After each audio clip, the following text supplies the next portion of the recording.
Today I'm doing a video woodworking plan on how to put together this play table for children. I'll give you all the details, dimensions, and everything for the wood that you need and every step that is required to put the table together. The decorations, of course, are optional.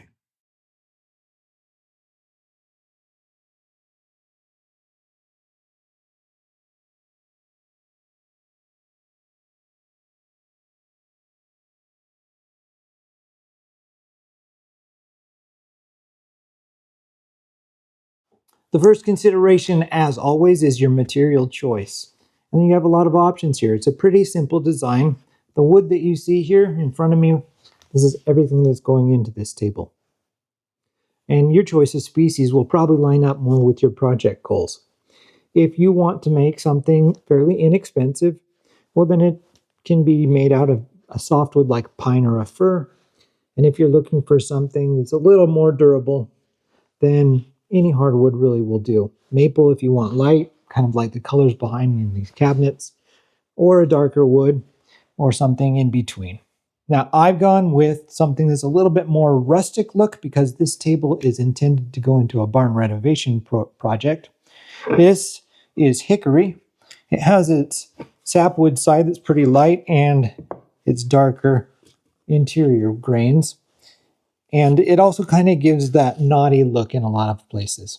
I think that's going to turn out really great.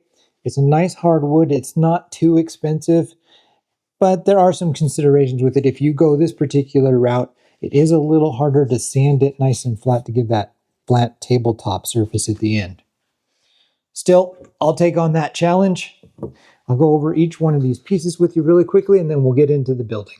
These piles represent the legs and the apron of the table. And while I have milled these down from rough 1-inch stock, they should be pretty easy to find at just about any supplier because they are essentially 1x3s. That means that they're 3/4 of an inch thick and 2.5 inches wide.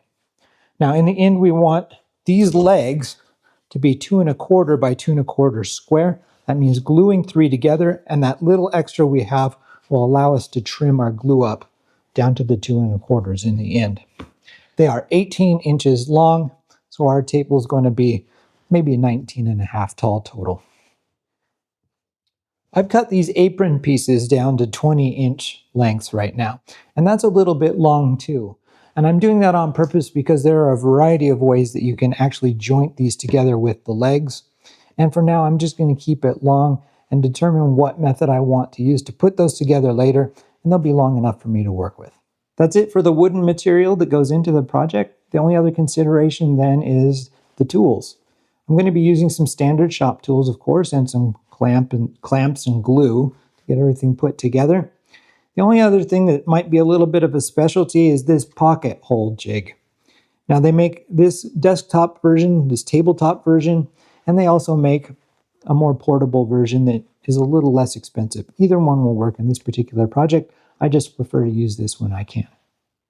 That's it for what goes into the project. Now it's time to start making it. Let's get to work.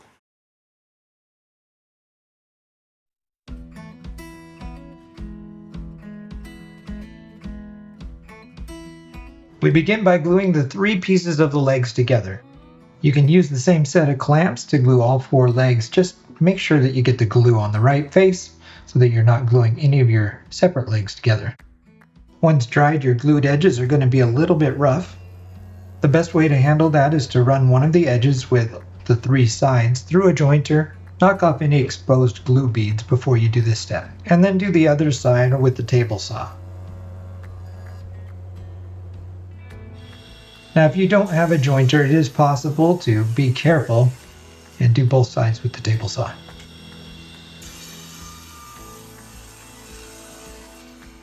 Trim off one end of each of the legs so you have a nice square base. Then with one of the legs, mark the length that you wish to cut those legs and cut that end off. To ensure that each of the legs is the exact same length, I prefer to put down a marking and then cut all of the legs to match that marking. Finally, I add a 1/4 inch round over to all of the long edges of each of the legs.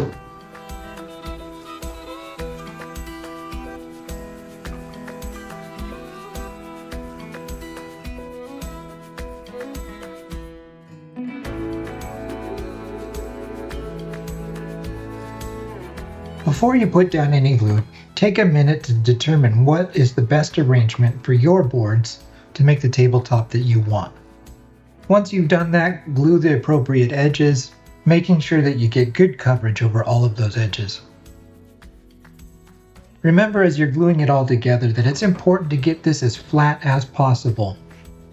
You probably don't have a planer that's going to be able to fit this size of a piece through it. I certainly don't. If necessary, use some cawls on the top to get everything flattened down. Since my planer could do half of a table, I actually did the glue up in 2 steps. First I glued 2 halves together and then ran those through the planer. And then I went back to my clamping station and I put the 2 flattened halves together.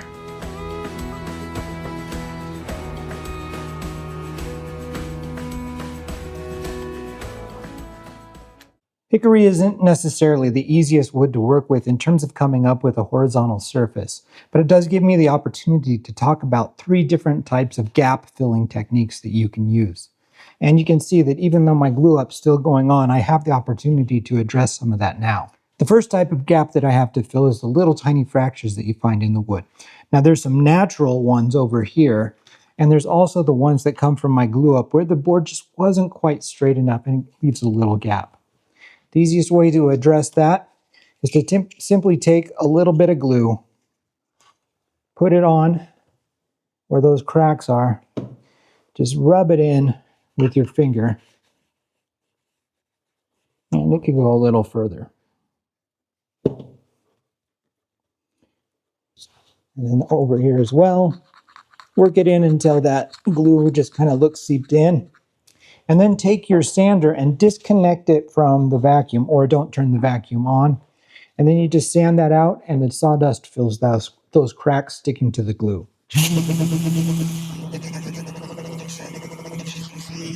Just like that, they basically disappear. The second type that you have to deal with are little tiny pinprint holes, usually in the knots. And the best way I found to do that is to get some CA glue that's pre-tinted into a black. And you can just go ahead and put a little dab of that glue there. And then I take an activator and I go ahead and spray that on top. And the next thing I have to do is wait a couple minutes for that to harden up, and we sand that down as well. So that leaves us with our third type, the biggest type, which is a big knot hole like this.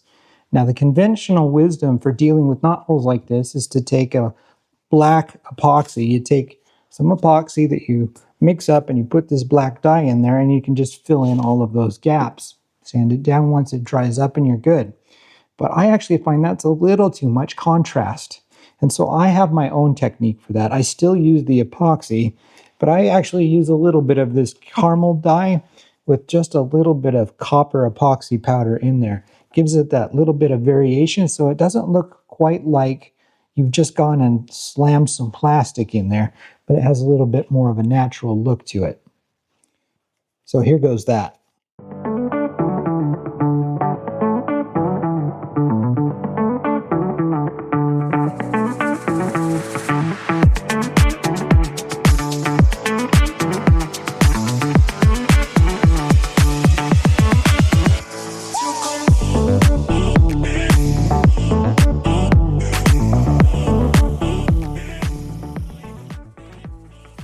If everything's gone well, the long edges of your tabletop should be just fine, but the short edges need squaring off. Assuming you have a nice square reciprocating miter saw, you can cut those edges 1/2 at a time. Once you do one side, go back and measure the other, and then repeat the process on the other side.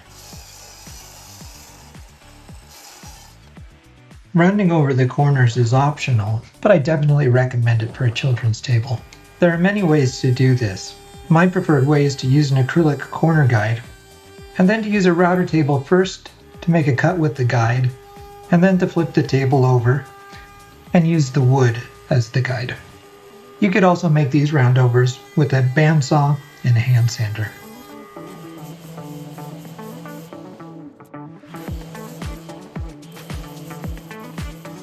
I also recommend rounding over the top and bottom edges which can be done with a 3/8 inch round over bit and a trim router.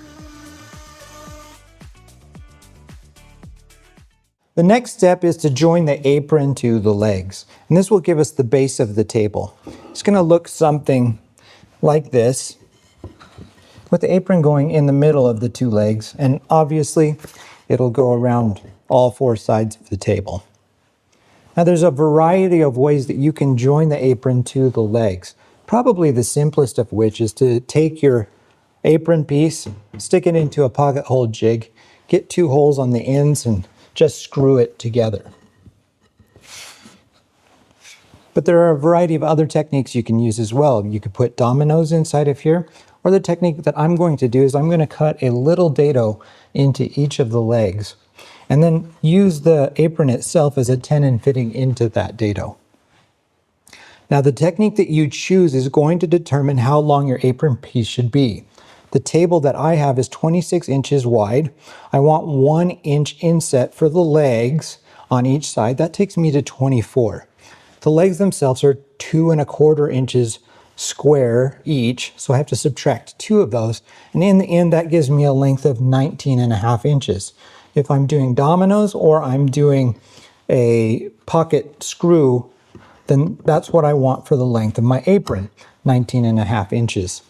My dado that I'm going to put into these is going to be 3/8 of an inch into each leg. So I need to add 3/4 of an inch to that 19½ to give me 20¼ So we're going to cut those down and piece them together. Any of the techniques that you choose is going to be plenty strong enough for a children's table like this. I'm just going to show you one that's just slightly more complicated.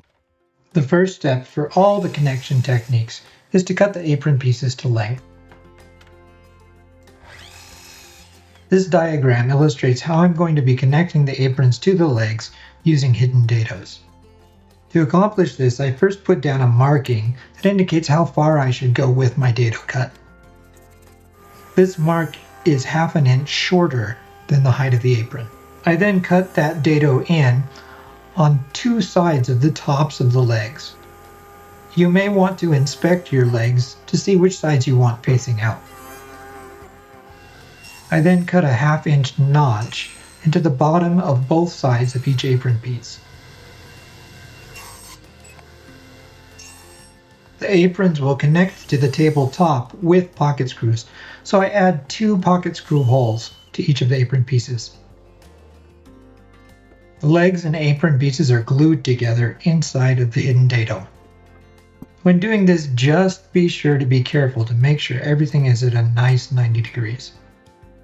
I keep these 90-degree clamping jigs around just for cases like this. Any decoration you want to do is of course optional. I'm making this play table for a client, and it goes in the same barn renovation where I put this little inlay on a tabletop. The client asked if I could bring that little sheep from the inlay into a bigger version on the kids' play table. So I thought I'd show you how I do it. I begin by pocketing out the outline of the inlay using the shaper origin. The wooden inlay pieces themselves I cut out using a laser cutter. I glue the wooden inlay pieces in using a combination of both wood glue and CA glue. The CA glue acts as a clamping pressure. And then I sand and finish the whole thing together. If you want to see a lot more detail about how this process works, I made a video about how I created the inlay piece. Go check that out. I recommend putting the finish on the bottom and the top separately before assembling them together. I chose as my finish a clear polyurethane. I put 2 coats on the bottom and 3 coats on the top, sanding between each coat with 500 grit sandpaper. Final assembly is done by simply screwing in the pocket screws through the holes that you created before. You'll of course want to center the table first, and I also recommend clamping it in place before screwing the screws in.